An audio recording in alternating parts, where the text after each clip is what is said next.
En el aire, el profesor Luis Alem, experto en derechos humanos, ex subsecretario de Derechos Humanos de la Nación en la gestión de Eduardo Luis Duhalde y creador de la carrera de Justicia y Derechos Humanos de la Universidad Nacional de Lanús. Bienvenido a la mañana de Juan Domingo. A este lo conozco.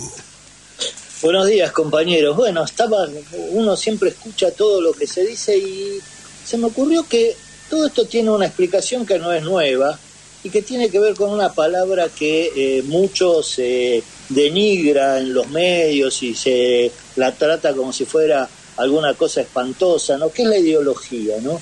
Todos dicen, no, eso es porque están llenos de ideología. Y en realidad uno tendría que saber qué quiere decir ideología, ¿no?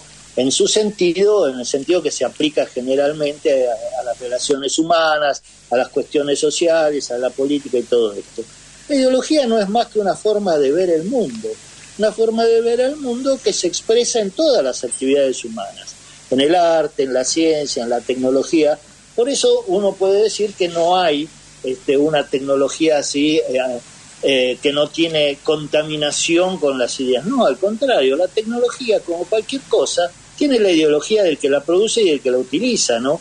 Esto, lo que decía el compañero que nos habló de los avances tecnológicos y de cómo se gestan y para qué se utilizan, en realidad lo que está diciendo es eso, ¿no? Es decir, hay una ideología detrás de todos los avances tecnológicos. Hay una ideología que es la que te marca qué es lo que se va a hacer y para qué y cómo se va a usar, ¿no?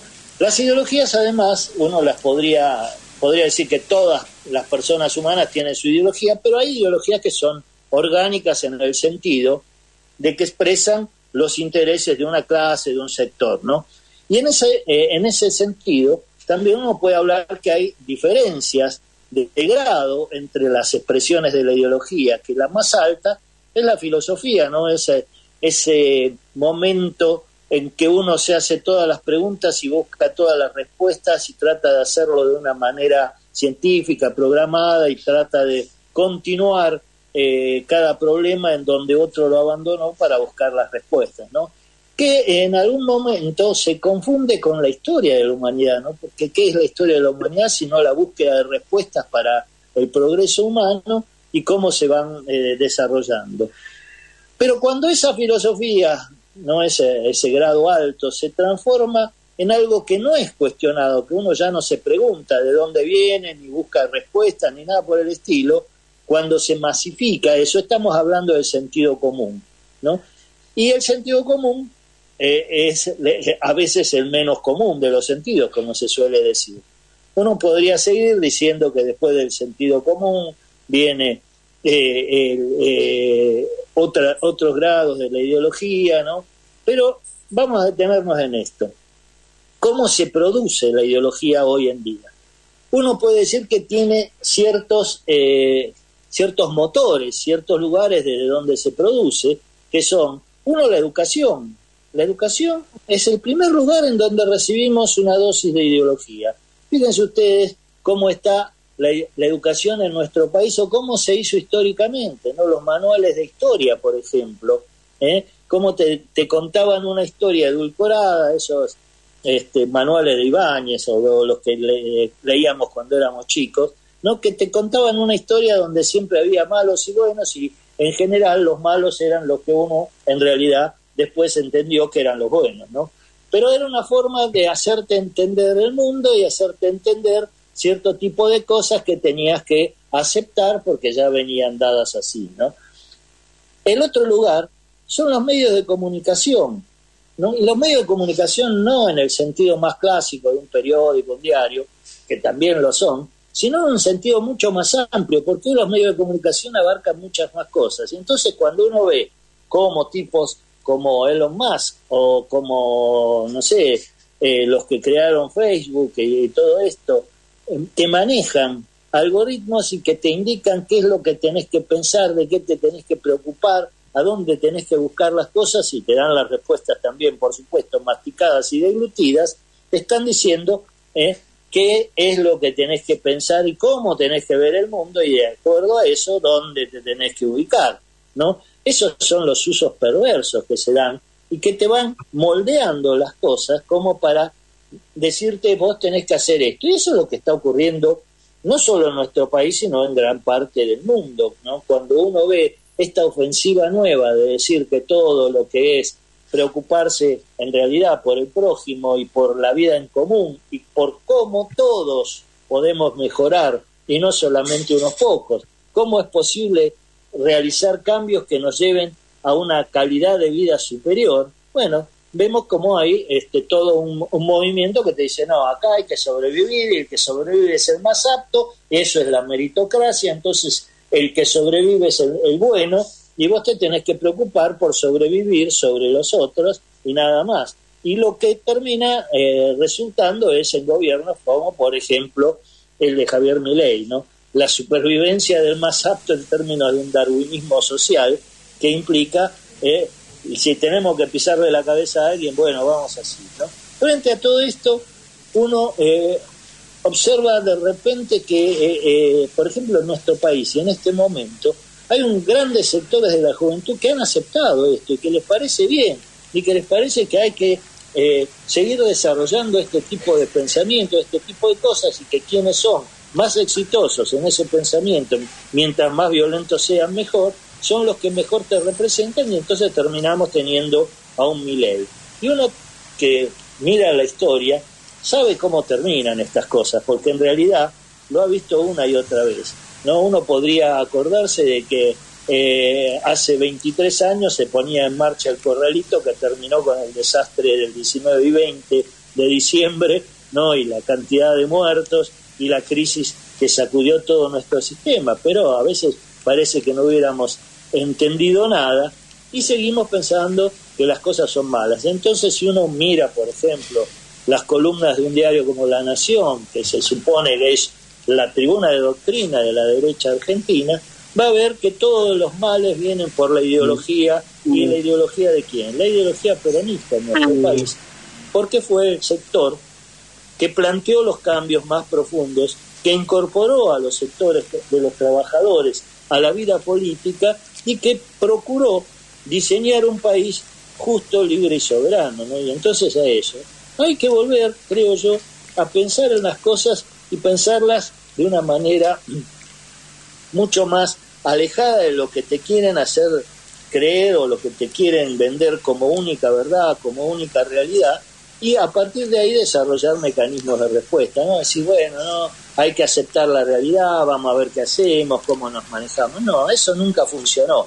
Hay que tener las ideas claras, hay que tener una forma de ver el mundo que nos exprese a todos de la mejor manera posible, y a partir de allí desarrollar mecanismos de acción y de respuesta y de resistencia, como en los casos en que estamos viviendo. Pero no solamente una resistencia pasiva, una resistencia de decir, no, yo no quiero esto, no, sino que de alguna manera tenemos que pasar cada uno en nuestra medida y en nuestra posibilidad a la acción, y esa acción es la forma de contrarrestar lo que se nos viene dando, ¿no? Eso hay que hacerlo en la educación, en la política, en las artes, en la música, en la poesía, en la literatura.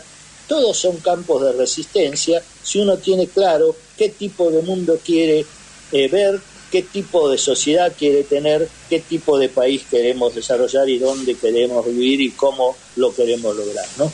Es decir, perdemos el miedo a esas palabras que la derecha nos ha convencido que son malas y nos venden cosas. Por ejemplo, nosotros decimos la justicia dijo, hace un rato, por ejemplo, Osvaldo decía, el que impidió lo de los servicios que se había hecho como de internet y todo, como bien público, fue la justicia. No, no fue la justicia, fueron los tribunales. La justicia es un valor al que todos aspiramos, ¿no?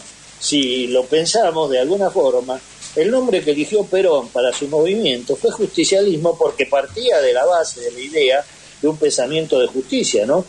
Y en cambio, ellos nos vendieron que la justicia son los jueces. Estos jueces son la justicia. ¿Vos te parece que la justicia puede tener la cara de un Ercolini o de un tipo por el estilo? Si es así, deberíamos decir, como el Dante, lasciate ogni esperanza, y entregarnos mansamente al desastre. No, La justicia es otra cosa. Tenemos que pelearles el valor de las palabras. Tenemos que decir, sí, tenemos ideología. ¿Y cuál es el problema de tener ideología? Todos la tienen. Lo que pasa es que hay ideologías buenas e ideologías malas. Hay que ver cuál es la que queremos. Y tenemos que decir, sí, que queremos la justicia, pero no a los jueces de Comodoro Pío, ese tipo de cosas que desarrollan toda una serie de acciones que nada tienen que ver con el verdadero valor de la justicia, y así sucesivamente pelear en todos los campos y recuperar el valor de las palabras, porque en algún momento no hablábamos mucho de la patria, decíamos patriotas porque decían, no, van a pensar que somos como los militares, que hablan de la patria todo el tiempo. No hablábamos de nacionalismo porque decían, no, van a pensar que somos nazis o cosas por el estilo.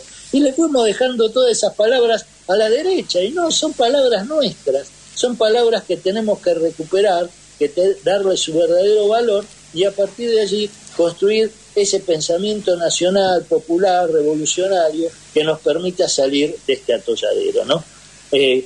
Bueno, muy eso buen es lo que aporte. se me ocurrió. Muy buen se me ocurrió aporte, pensar. Muy se buen me ocurrió aporte. pensarlo a partir de todo lo que nos contaban, ¿no? Porque en definitiva está todo así. Cuando Ornella nos contaba esto de crear agencias mixtas para eludir los controles. Eludir los controles y todo eso, bueno, eso es una forma de ideología, una ideología que dice, bueno, vamos a aprovecharnos nosotros y los demás que revienten, ¿no? Y así sucesivamente. Cuando Fernando Esteche nos contaba las contradicciones del poder mundial y cómo lo resuelven, y además cómo te muestran las cosas, ¿no? Por ejemplo, Elon Musk al lado de Trump mostrándote un modo de mundo, y vos decís, estos tipos son los exitosos. No, estos tipos son los que se aprovechan de los demás y los que nos condenan a la miseria y a la explotación, ¿no?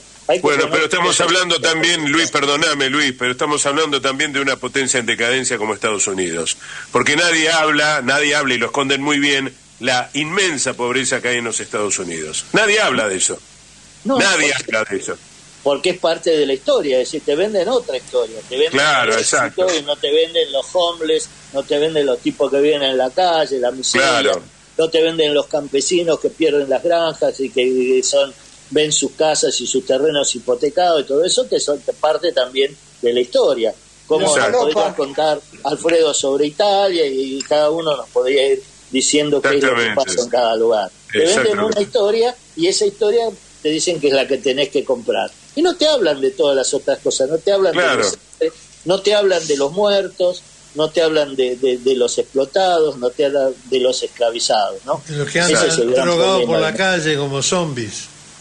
Claro, exacto. Y además son dos gobiernos, digo, tanto demócratas como republicanos, gobiernan los millonarios. Lo sabemos bien. Para ser político en Estados Unidos tenés que ser millonario, si no, chau Pinela.